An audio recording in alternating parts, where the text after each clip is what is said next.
So, Sea of Thieves hasn't had the warmest reception, and as much as I want to love this game, it's for a good reason. You see, when you first step aboard your ship, yank the sails, drop the anchor and man the helm, childhood dreams of freedom and adventure upon the high seas whistle through the salty air. The world of Sea of Thieves is ripe with potential, but after a few hours of drunken sailing with your pals, you begin to realise something that a game should never make you realise, and that is that you're playing a game. To my utmost disappointment, after laughing my way back to an outpost with my cutthroat crew to pick up another quest, I suddenly realised how repetitive the whole rinse and repeat structure of the game actually was.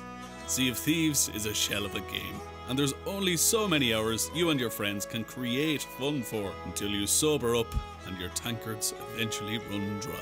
I'm Eddie from Oddbox, and these are 5 things that Sea of Thieves desperately needs to add. Number 5. Lively towns and cities.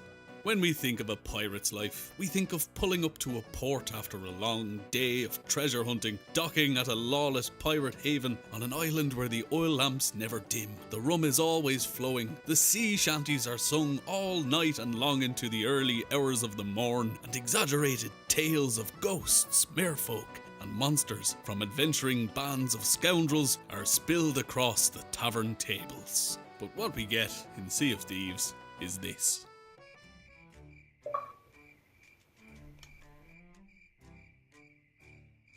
The boring, lifeless outposts are enough to remind you that this game could be so much more.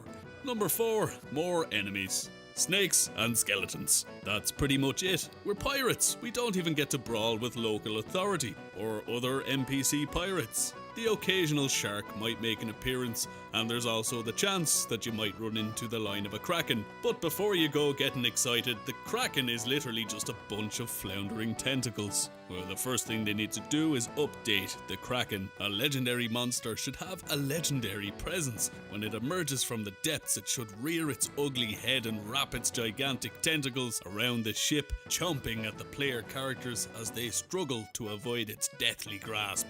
Other enemies that should unquestionably exist are ghost pirates. If you can imagine for just a second, fog could saturate your vision. A green hue could fill up the screen as an ominous, uncomfortable sound pierces your ears. As a giant, broken ship slowly hovers into view, corpses of lumbering dead men crawl down from the deck and creep aboard your vessel as you and your crew desperately fight off waves of rattling pirates while a cackling captain laughs at your efforts. And when you do think about it, the world that the developers have presented to us could be filled up with so much more. You could have giants, sea serpents, banshees, blue whales, sirens. There is so much room to fill, and we really hope that they don't let that chance pass them by. Number 3, varied combat. And this one is fairly straightforward. While I'll admit that there's certainly something fun about jumping straight into Sea of Thieves and not having the monotony of micromanaging your inventory and abilities, you simply spawn, you grab a quest and you hit the high seas. But the instant pick up and play nature novelty seems to wear off after your 10th battle with a band of pissed off skeletons. Variety in combat would be absolutely welcomed. If not for the sheer lack of excitement of mindlessly poking enemies with a stick, flashy movesets are always a fun way of showing off in the heat of battle. And it's not just skill trees and abilities that you can add as a feature in order to make melee combat more exciting. You could just add in something like a stamina bar. Alas, we'll have to wait and see. Number 2, Uncharted Waters. This is a rather odd entry considering it requires taking something away rather than adding something in. When I first departed my first port, I felt, as many of you, my fellow pirates, did, freedom of the open seas. I felt the waves of adventure trickle through my veins, the way an explorer truly should. At the time I had picked up a bounty quest and was searching for my destination, and my fresh-blooded crewmates and I had absolutely no idea that below the deck lay a map of the entire game world. And yes, you could argue that this was simply me being an idiot, and you'd be right. But I simply can't ignore that feeling of my spirits being dampened when that air of discovery simply vanished into thin air. I'm not joking, my heart literally sank when I looked at that map and I could see our ship, I could see our destination on markers marked on a confined map with the dreaded edges. Oh, how we explorers hate those edges.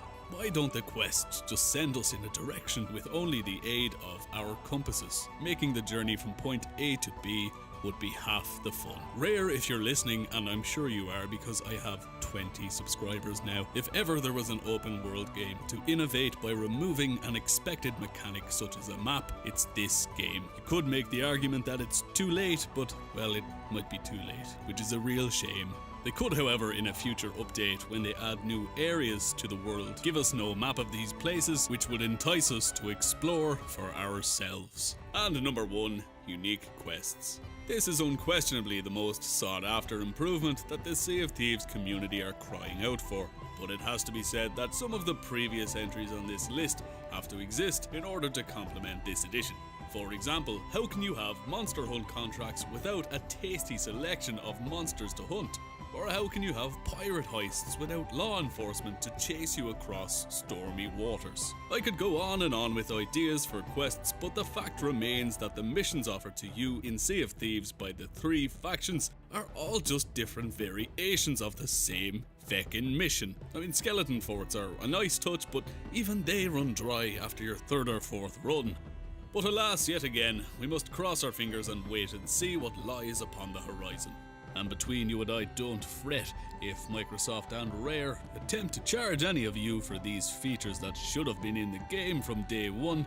We could always all band together and send them a little, shall we say, gesture of appreciation. The black spot! And that, my beautiful lads and lasses, wraps up the list. Don't forget to subscribe and hit the notification nipple for more useless videos just like this one.